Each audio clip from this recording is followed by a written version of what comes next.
Welcome to So You Want to Be a Real Estate Agent. Are you evaluating your career in real estate? Feel like you're ready for a fresh start? Or ready to take your career to the next level?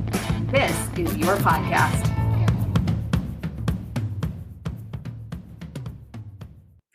Welcome back to So You Want to Be a Real Estate Agent. This is episode 6, and Alicia and I are here together today again with some new topics to talk about. So today we are talking about how to get off the proverbial real estate roller coaster. I think this is something that is a pattern most of us have experienced. If you've been in real estate for any period of time, you know that we tend to have like this kind of ebb and flow of the real estate business. If you are a follower of Tom Ferry, and you know we both coach for Tom, he calls it the J curve, where you like fall down into the valley of despair, and then you have to ramp up really hard again, right? To like get that momentum. You plateau for a minute, and like you enjoy life, and then you fall right back down again. And it's pretty disconcerting, right? Like Alicia, have you been in this on this roller coaster? Is this familiar to you? 100%. And I think I learned really quick early on. And I was just like, wow, why is it this hard? Why is it this hard? It didn't even click to me because I was so in like involved in the deal that I was doing that I didn't realize that when that was done, that I wasn't left with anything. So that's ultimately what it comes down to. Okay. So was this like beginning of your career? Very beginning of my career. Okay, because I heard you say deal, which I know now you are in multiple deals at all times. So I figured this was a time that you were newer in real estate. And so you got really involved in that deal. And then you're like, oh, wait a minute, what's next? I think it's like this. It's like my broker at the time when I started, super nice guy, was like always harping on me to make calls every day. And I didn't understand that at the time. I was like, yeah, I'll make the calls. Mm-hmm. But I think that what happens again is what I'm saying, when you're in the business and you're starting out, you are your own assistant. You do everything yourself. You're starting out and you don't have the money typically unless you're on a team. Mm-hmm. And he used to always say to me, go get the next, go get the next, go get the next. And I was like, but I need to take care of the one I have. Yeah.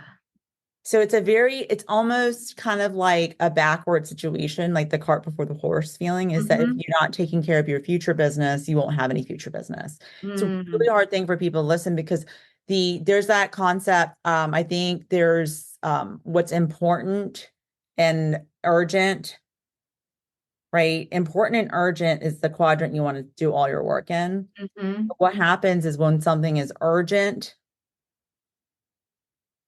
right? Because like the attorney's calling you, the inspector's calling you, your deadlines or timelines, that takes your attention away. And it's also an easy thing for agents to check off and be like, oh, I did all the work today.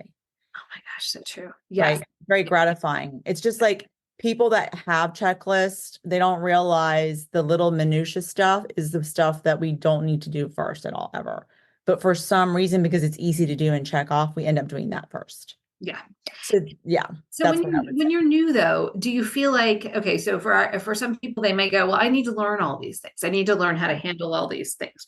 How do they concentrate on the right things? Like, how would you, looking back, how would you tell Alicia then from where you sit now to go get the next when you had in your mind, I got to focus on this. I got to get this. This is a lot for me still because I'm newly learning all this. Yeah, I think it's like, that's where when we start working with clients, we kind of really look at their calendars right away first. I think there's a misnomer in our business, and this is so great if anybody's watching this, it's a newer agent. A lot of people get into real estate thinking that they can do it on the side. They can do it on their convenient time. They can work around, and absolutely you can work around your schedule. You and I wouldn't be able to coach and dedicate so much time to coaching and doing other things in our business and still run the business if we were not able to work around it. So, but unless you schedule it in your calendar, it's not going to happen. So what we found is that we have to teach our clients this because they're coming out of an 8 to 5 situation, maybe working in corporate, or they never worked. They were a stay-at-home mom or something, and they kind of just handled the kids' schedules, and they kind of, everything is in response to something, being reactive versus proactive is what I would say. So it's like, I think it's the mentality of going like, I am not an employee or a worker. We are business owners. Mm, And so as a business owner, we have to think about what is our schedule going to be. hmm It's not that you can just, you don't want to take appointments to noon. That's the business you create. Then I work from 1 to 9. That's fine. hmm But where in that 1 to 9 are you going to do these things? Right. And so I think that is the difference, is explaining that difference. It's not just like waking up one day and being like, what do I want to do today? Which is like how I think people think the business is. Right. Right. Yes, yes. I think that's often how people feel out of control of their schedule, or like they're in just reactivity mode all the Yeah. time because they're not Yeah. proactively planning for the things. You know what it was just making me think of when you were talking about that was if you owned a business where you create a product and you have to manufacture something, for example, Yeah. and you manufacture just one of the thing. And like you do a ton to market it, maybe you market it first and you've got this prototype and you sell the thing. And like there's no assembly line in back of you creating No. another thing. And No. so you're a solo operator in this Mhm. is to begin with most of the time. And you've got to be the one like making the donuts. Like you've got to be the one up at the crack of dawn creating the next thing that you're going to sell. And even though we don't technically sell a product, it's our service that we have to put in front of people all the time. And the only way you can do that is by building the right relationships. So I think Right. that so it's almost like if you think of it as some people call it lead gen time, some people call it hour of power, some people call it prospecting. But what if we call it relationship building time? Like, what if we think of it in a different way? And we think of it as this is the time that I get to build relationships. We get to create new relationships. We get to reinforce relationships that we've already built. Because I keep saying, and this is so true, at its heart, real estate is a business of relationships. So this is how we get back into it again. Yes, 100%. And I would even also challenge it. Every business Mm, is built on relationships. yeah, yeah, yeah, It yep, truly is. Like if you really think about it, it is over time. yeah. Now, there's certain things that are transactional, like going to Costco or going to ordering something on Amazon. But if you start going to the same Costco and you see the same person over and over again, there's a relationship there. Oh, I saved you the Yes. best over here. Like you build relationships. You can build relationships anywhere. If there's a human, you can build relationship. Not only that, but I think that what those companies that you just mentioned do a really good job of, and that you can apply to your business in real estate as you scale, is you're creating a relationship through your brand. So Yes. you're building a perceptual relationship based on how people think of the service that you bring. Just like we know to Costco, go to Costco, we're going to get the big cart, we're going to fill it up with stuff, we're going to stand in a line, we're going to pay much less than we probably thought for all that stuff. Like we have a concept in our mind about what it's going to be like to go through that, which is relatable, it's consistent. We know exactly what we're going to get when we get there. And there's a value, a perceived value there, the same kind of way that, at scale, but it starts small, right? It starts first with us in real estate, building these relationships one at a time. You can certainly try to scale and go big at the beginning by building your brand. But I used to have this line that I would say when I would bring new agents on into the brokerage, I would say, if you build it, they will not come. Like it's not like a store, you've got to create the relationship Yeah. first. And they're like, well, I'll build a website and I'll make the Instagram channel and I'll go do the YouTube thing. Yeah. But and then they're like, well, why? I'll send all the postcards. Well, how come nobody's like banging down my door? It's not how it works. We've got to proactively go out and reach out to people first. And that's where that relationship building time comes in.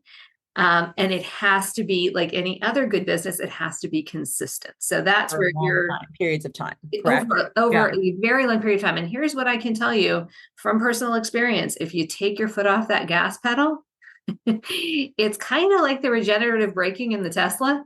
It slows down real fast. Yes. It doesn't take a minute. Well, yeah, because that happened to me when I had rain. So I got pregnant in the business, and I thought in my whole genius, I was like, oh, I'm going to take time off. This is my baby. Mhm. I had an assistant, right? And I was just like, okay, I have an assistant. I'm just going to let this person, you know what I mean? And all that Mhm. stuff like that. So I started laughing and I was like, I didn't understand how fast it would stop. Mm-hmm. It was fine until I had her in September. My business was fine to the end of the year. So it's a 3-month cycle is what I realized. 90 Mm-hmm. days, which Mm-hmm. everything you can Yep. tell is 90-day cycles. 90-day Like cycles. you Yeah. lose weight in 90 days. Yep. You can physically see yourself changing in 90 days. So there's Right. just something about that 90-day cycle. Yes. So after the new year started, it was like crickets. Mm-hmm. And I was like, where is everybody? What's going on? Mm-hmm. And if I had had things set up and I was still mailing but I wasn't connecting and I Mm-hmm. wasn't posting and I wasn't out there. I should have been, showing off rain and doing all that. I just wanted some peace and quiet. I like kind of cocooned and I was exhausted. Yeah. And so when I got sick a couple of years later, and I had to go into surgery and I was out even longer, my business never took a dip that time. Because I Mm-hmm. pre-filmed video leading up to it. So I had a video launching every single week. Mm-hmm. I had my assistant in the game. I was making calls every day. Yeah. I was like in the game still, but no one knew that I was out. You Mm. know what I'm saying? So I learned the lesson with my daughter. Okay, so you just really, I think, hit something important. And one of the things that we talk about a lot is helping our clients simplify. You Mhm. don't have to do 5,000 things to Mhm. get the word out there or to relationship build. You just said, and I love this. Like if someone would just plug that in as a formula, release a video once a week, Mhm. make your calls. And what was the, you said a third thing. What was the other thing you did? And I posted, made the calls, and I reached out. I You connected. reached out and connected. Okay. I didn't even meet them in the face to face. I actually had went on a few listing appointments. I was a little bit drugged up because I'd had massive surgery. So I was on pain pills, but I had my assistant drive me there and I was doing all the stuff. It Mm-hmm. was actually really funny because we would be making jokes about it because she's like, I don't think you should be working. And I'm like, it's fine. Just drive me because I can't drive. I'm not cleared to drive yet, because I had all the surgeries and double mastectomy and all that. So I literally just showed up and I didn't let anybody know anything had happened. Mm. Yeah. And I closed like all this business. We did walkthroughs. I launched listings. I actually did videos. I went to Marketing Edge. Yeah. I did my client event. Like everything happened as it was going to happen. I just worked around what needed to be working around. Yeah. So you stayed plugged in. And I think that work ethic is so crucial for this business, Oh, especially. yes. Yeah. And not everybody has it. And if you're the No. person who's listening and going, I'm never doing that. If I have that kind of surgery, I'm taking my time. It might not be the right choice for you because you do have to be able to push through any kind of adversity. And there's lots Well, of what it in your happens? Because business. you're a business owner. Yeah, So it's exactly. not like, okay, beautiful example. I'm a business owner. So it's called the hit by the bus test. If I get hit by a bus and die, the business dies. Yes. So, but when you work in corporate, there's many, many, many, many layers. So Right. if you get hit by a bus, someone else just comes in and does your job. Yeah, So exactly. you can take PTO, paid time off, right? You have your whatever leave built up. So when I had my other two kids, I worked for a company and I just took time off and nothing phased. And when I came back, I just reinserted myself back into the business because it was such a big machine, but I was an employee. Right. So I got paid a salary. So I was told this is how much you're worth. Do you see what I'm saying? So I think it's a different mentality. So you have to get out of the employee mentality and get into a business owner mentality if you want to do this business. Yes. And at the same time, I think you do need to think of it as you are in a business which is should be run similarly in that you have to think of yourself like if you had shareholders, for example, and your business went like that, think of what your stock would do. Like you wouldn't have a lot of investors. It would be something that people couldn't sustain and would lose faith in very quickly. In the same kind of manner, like who are your shareholders? Yeah. You, your family, maybe if you have a board of directors, your board of Yeah. directors, if you have employees. But at the beginning, it's just you. So how do you ensure that your stock retains its value when you're the person? You got to get off that roller coaster. So let's talk some tactics here to give people if they are experiencing the feeling of being on a roller coaster right now. So Alicia, you said the first thing was let's go to being consistent with your calls first. Yep. And I think leaning into the people who are likely to do business with you or refer business to you That's number one. So how do you do that when you're busy? Let's go back again to you, and you are either like you're the spring of the market, or you're in your spring as a new agent in a market. Maybe it's one deal you have, but your hands are full with that deal. What's the first thing that you do?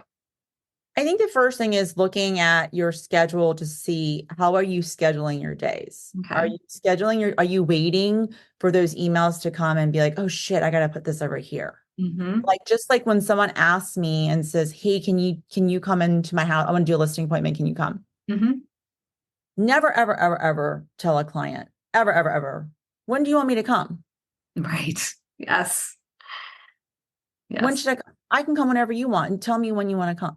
First of all, that gives the impression that you have nothing else going on. If Right. you go, right? Psychologically, it does. Mm-hmm. Secondly, it can screw with your schedule Mm-hmm.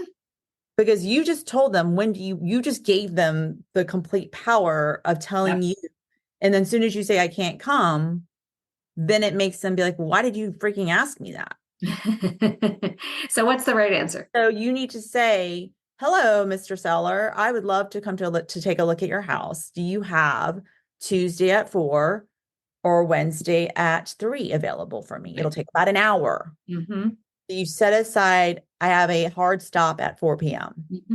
I have a Yep. hard stop at 6. Yep. So you set the expectation when you walk in. I'm not here to hang out for 4 hours. I'm here to hang out for an hour. We're going to get this stuff done and we're going to sign paperwork and then we're going to move on. Okay. Will everybody that's on the deed be at the house? There's another good way to make sure you're So protecting your instead of you get time. into the house and then you're like, well, shit, now I got to go back. Yes. Yep. See, same Beautiful. thing, like you're setting yourself up for success. Yep. Some of it is being anticipatory and some of it's just part you learn as you go. And sometimes you mess it up and you're like, well, I learned that lesson. Not Mm-hmm. doing it again. And that's part of our business too. There is some sort of, you have to figure it out as you go and be Yep. okay with that. It is a very much that type of business and each deal is its own deal. Mm-hmm. I used to have that saying when I was in medical sales, it's like every hospital, you've been to a hospital, you've been to a hospital. Mm. House, you've been in a house. Hmm. Just like you meet a person, you meet a person. Every person is genetically different. Mm-hmm. There's a DNA imprint that's different. Every home is different. Even if you have the same condo and the same building, it's a different view. Right. It's different finishes. It's different how people take care of it. The builder can build the exact same house, new construction, different topography, different, right? Every time. Yeah. And that lets us be creative, which is kind Yeah. of cool. It makes Yeah. every deal different. Okay, so to be in charge of your calendar, I think also, even though every deal is different, and we're going to learn, be as prepared as you possibly can professionally. I think this is a place I see newer agents fall down sometimes, and even experienced agents sometimes, Mhm. is they don't do the due diligence to be prepared to speak to the client in an effective way. So how do we do that? We have to Mhm. make sure that we have a seller consultation that's effective. We have a system here called seller discovery, where we are asking very strategic questions before we meet with the seller, so that we make sure that not only are we using our time effectively, but more importantly, that we're utilizing the seller's time effectively and figuring out what their goals are and what needs they have, what problems we can help them solve before we go in, so that we're not just losing them in a boilerplate spiel that makes them glaze over because they've either heard it from 15 other agents, or it has nothing to do with what their needs are, in which case you've lost them anyway because you're not even showing that your listening skills are there to address them properly. Mhm. Um, and making sure that you're prepared to go in with the close when you meet with that seller. Same thing on the buyer side, right? Making an effective presentation, having it being a consultative style, Yep. be able to explain what you're going to do to help them, but more importantly, that you understand them. That's where you really prove your value, is understanding the person's goals. But circling back to the agent who is, okay, so let's say that they've got that skill down. They know how to say, I can meet you at 4:30 or 6:30. They are scheduling to make calls, to do outreach. And this is what I hear all the time too. I know I had that scheduled, but then this like bomb blew up in my transaction, or then we had to shift this, or then I had to put out this fire. How do you handle that? So I always tell people you can move things in your schedule, but they have to be done.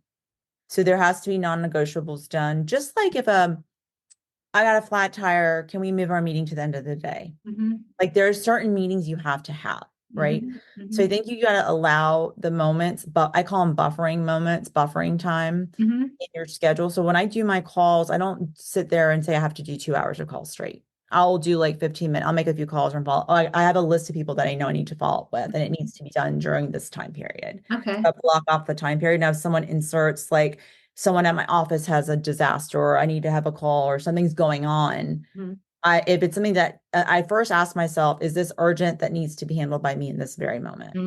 Good Can question. someone else handle it for me? And Mm-hmm. if I don't answer, will somebody in the chain of command, meaning the title company, the closer, that Mm-hmm. somebody on the other side will take care of it? Mm-hmm. Sometimes you just need to like give some things air and it will get resolved. So true. Right. Because a lot of times you go and Yes. you insert yourself and it makes it worse. And later on, you're like, why did I do that? If I had just not reacted or not said anything, because you're emotional as well, because you're annoyed that you're getting drawn into something that you shouldn't have to do.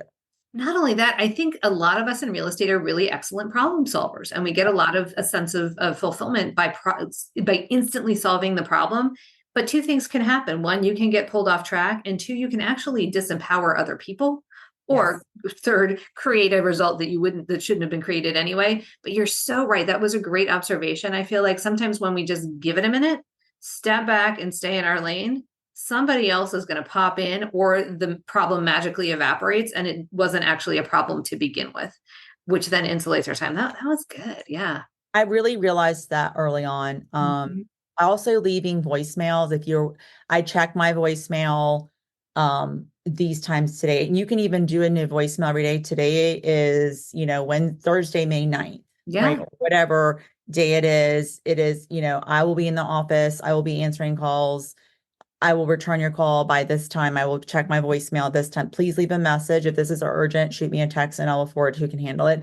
I'm Mhm. out of pocket handling clients this today, or Yeah. I'm out of pocket coaching. I'm out of pocket at a conference. Like Mhm. being very transparent about what you have a schedule and that people need to respect your schedule. Just like if we have Yeah. an attorney, if we have an inspector, we don't expect our inspector to pick up the phone, or a contractor. They're on a ladder, they're in a crawl space, they're doing their job. Exactly. But Exactly. yet we think that we are supposed to be available 24/7, and that's not the case. But we do it to ourselves. We We do it do. to ourselves. We We do. answer Yeah. emails at 10 o'clock at night, and then we wonder why our clients are emailing us at 10 o'clock at night. Right. Right. We're setting the standard for ourselves or not. Yeah. Well, I Exactly. learned that very early on. I had a Yeah. client that would constantly call me at midnight, and I was like, why is this happening? And someone was like, it's because you're answering. Hmm. So Right. just Yeah. because they're having a stream of consciousness and they want to put it out there doesn't mean you need to engage in that. Exactly. Yeah. So So that's something you have to teach yourself. yes. Yeah. And I love what you said before about like, don't always be available. I say this to new agents all the time too, is, you can schedule, and really masterful agents. People ask me all the time, how do you coach 28 people and do the business you do and run a theater company and share this board, do all these boards. And I show them my calendar and they're like, oh my God. Yeah. But it took me a long time to get to that point. I mean, I started with a good old like paper and pen and pencil really planner, and Yeah. then I graduated eventually to my Google Calendar on my phone, and now I've got a much more complex system which integrates a bunch of different calendars.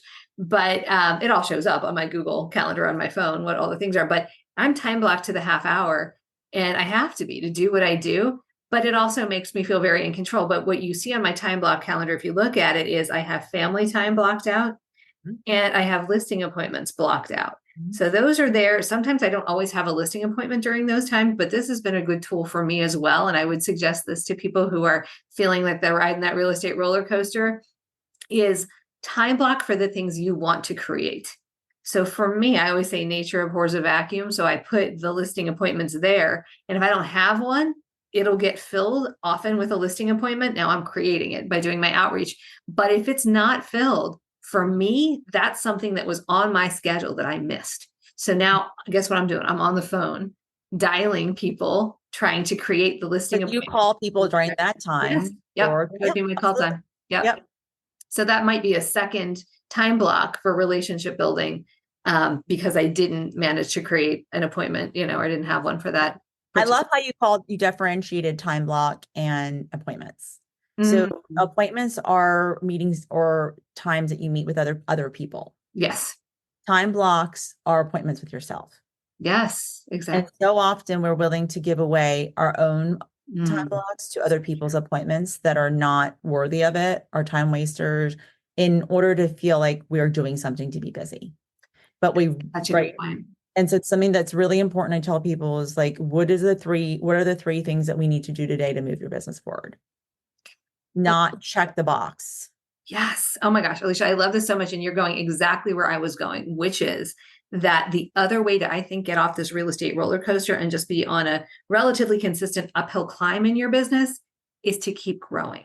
Mhm. That's the thing that, we need to be fulfilled human beings really is constant growth. And you Progress. cannot constantly grow. Yeah. And you can't constantly grow. You can't constantly have progress if all you're doing is checking off a list every single day and being busy for the sake of being busy. You're never going to elevate yourself. No matter how many people you hang around that are, greater in ability than you are, which is great to hang around people who are more skilled or more successful. But if you don't give yourself that time to be able to sit, to reflect, to grow, and that's why we read all the time. And we're going to do an episode in a second about what we're reading right now. But that's one of the reasons is we want to consistently have that space to continue to grow. That's really the thing that continues to keep lifting you. Yeah, I think it's so important. I think I read this book once. Can't remember. It was the lady about something, and she leaves an empty shelf in her closet on purpose. Hmm. Like, and I was like, that's genius. Because then there's always room. Mm. So I kind of thought about that with my schedule, and I love empty blocks in my schedule Mm-hmm. because if there's nothing there, then it's my time to do whatever I want with it. That's very important to not feel like you need to put something in every single spot. Absolutely. Yeah. Mine are labeled open. That's what I have. And it's the only thing on my calendar that's written in all caps is the open. Well, it's so funny. I don't put anything in it. So nobody Oh, it's just takes truly my blank. time because if I want to if I want to just watch a TV show or go Oh, yeah. shop or run errands or catch up on some stuff, organize stuff, or just not do anything Mhm. or grab lunch with a friend. Oh, I have time. Oh, look, I have time. I can I don't, my whole day. Like tomorrow, I actually have a really open day. And I was like so excited, Mm. not putting anything on there. Like Yeah. I just don't want to have anything on there. Yeah. That's Let it beautiful. see what will happen in the day. And we Yes. don't get that many days as agents to do that. So instead of getting mad about it and be like, oh, I feel weird, I feel just like, oh, this is a gift. Mm-hmm. Like go and enjoy, do something. Let me go to the Go lunch park, go for for a yourself. walk. Like, Yes. and then you don't feel so overwhelmed in our business. Exactly. I'm Exactly. And looking I think forward to that. that's one of the things that really creates the J curve or the roller coaster effect over time is when you get that momentum going and you get up to that next plateau, that can feel like overwhelm. You're Yes. not creatively crafting time in for yourself and allowing yourself to have that openness of space, which is about control of your time and control of your calendar. Because let's face it, it feels really good to be busy. It feels really good when so many clients want you to help them. Like that's why we got into this business, because that's what fuels us is helping our buyers and sellers reach their goals. So that, and it gets addictive. So when you start to do that and you get that addiction to the things that fulfill our needs as human beings, you want to keep it going, but sometimes you ignore the things that also feed your soul. You got to keep that balance too. So important because I think sometimes, and you and I have talked about this too on a personal level, is that we become so robotic in our business that Mm-hmm. sometimes it takes the joy out of it. And then we Yes. become obligated. And when you live a life of obligation versus choice and joyfulness, Mm-hmm. it's not fulfilling anymore. Yeah. Yep. Yep. Exactly right. And Yes. what's that saying? Fulfillment? No, success without fulfillment is the greatest failure. Oh, Oh, that's so true. I love that. I love that saying. Yes, that's a yes. good one. All Yeah. right. So let's review. So we talked about when you want to get off the real estate roller coaster, and there are other ways we'll talk about in future episodes to do this as well. But fundamentally, I think taking control of your time, being absolutely consistently dedicated to relationship building by reaching out to people. That can be calls, that can be events, that can be in person, and making sure that you're protecting time to continue to grow as a human being. Yes. Those are Yeah. the keys. Those are the Yes. keys. Yes. That'll give you the keys to that roller coaster to build your own course and make sure that you continue to elevate. That's perfect. All right. Good stuff. Alicia, thank you as always for being my awesome co-host. And click on or tune into the next one. We're going to talk about what we're reading right now, which I think kind of relates to this as well. This has been You better be reading if you're a client. Yes, and that's a reason you need that open time. All right, this has been So You Want to Be a Real Estate Agent. We'll see you next time. We are so grateful you have joined us today. If you found value in today's episode, please subscribe to our show or share it with people that you think would benefit. And please remember to leave us a review or rating on the platform on which you are listening. And if you've got questions about Tom Ferry coaching, have the both of us here, please contact us directly. We would love to answer your questions, or if you're just curious, love to have a conversation. You can reach us at any of our social media outlets or shoot us a direct message.